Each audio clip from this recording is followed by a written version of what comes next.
All right. This is when it gets interesting. So this is all about having an address. Rule one: do not use your personal address. One, because if you're using your personal address, you will not get funding. It's a few companies that might let you slide through the cracks, but more often than not, you're going to get denied. Um, so that means that you either have to have a brick and mortar location or a virtual address or virtual office. I'm going to talk about a brick and mortar.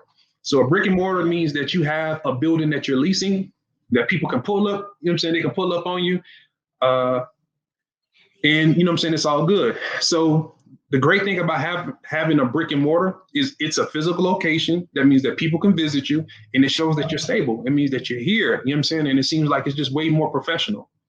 Um, the downside is that it's expensive to have and to maintain. I think the cheapest one I've ever seen was $400, and that was for a closet. Like it's literally a closet, and that's just like the monthly payment. You're still responsible for water. You're still responsible for lights. If something is physically wrong with the building, like you're responsible for that as well. Like it's like almost like having a house. Um, and another downside is that you're locked into a contract, and you can pretty much expect to at least be locked into 2 year for a 2 year term. That's kind of like the standard. You might find like a 1 year here and there, but people usually want you to sign for 2 years. So, and I think the biggest downside is if COVID-19 hasn't taught us anything, look at all the people that had brick and mortar locations. So let's say we had a restaurant and there's a government mandate that said that we can't have no more than 25% occupancy. What do you think that does to our sales? If we're not making as much money, we can't pay our bills now. But you still have to pay this. And like the average cost of a building is like these days, real estate is going up. Like so you on a cheap end, you're looking at like 1,200, 1,500.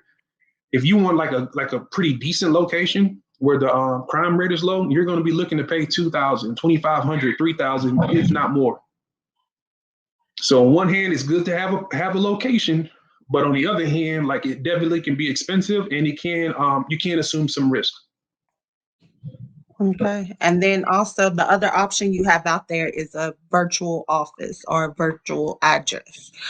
This is for those startups. Maybe you are selling clothes, or maybe you're doing coaching. So it's always Zoom meetings or something. So you don't really need an office because you don't really have to be in the public like that.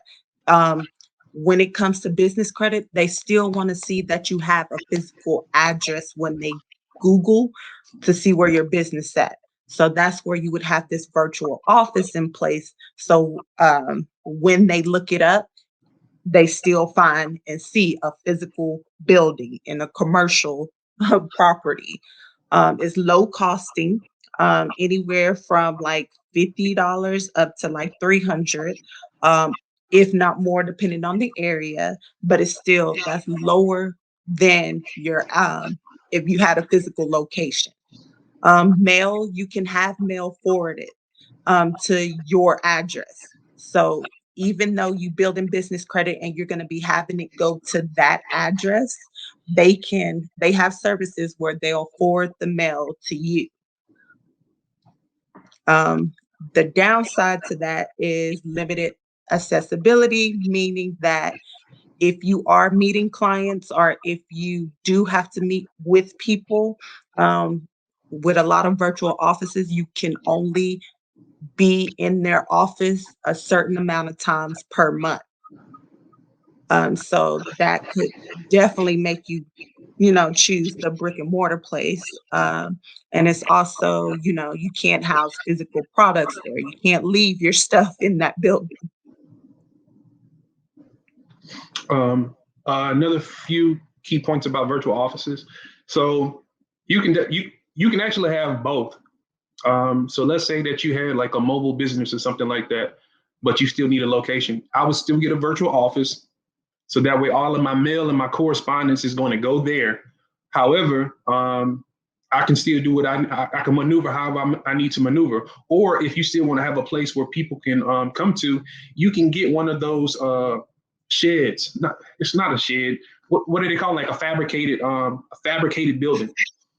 You can get one of those places somewhere so people can come to you. But when you go to your website, when people check your actual paperwork, you're still legit.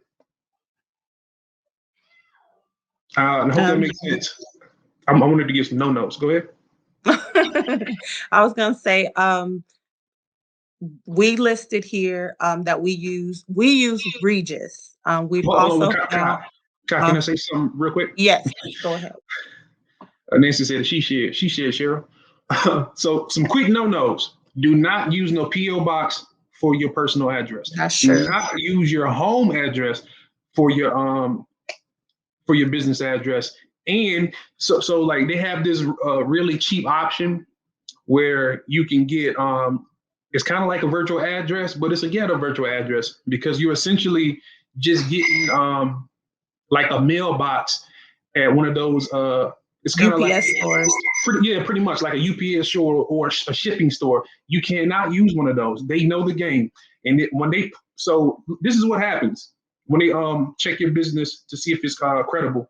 They're gonna Google Earth your business, and if it's not an office there, if it's not a brick and mortar building there, like you're going to get denied. If they see that it's a UPS shipping store or something like that, you're gonna get denied. Get the virtual address. If you're willing to spend $25, you can spend another $25 to make sure that you're legit and get this funding. And if you feel like, well, I don't want to spend all this money, then business credit ain't for you. Like you have to invest in your business. I'm not going to invest in your business if you're not going to invest in your business. Right. All right, I'm done. I'm out. And we tend to see like you can get a virtual office either with Regis or Alliance.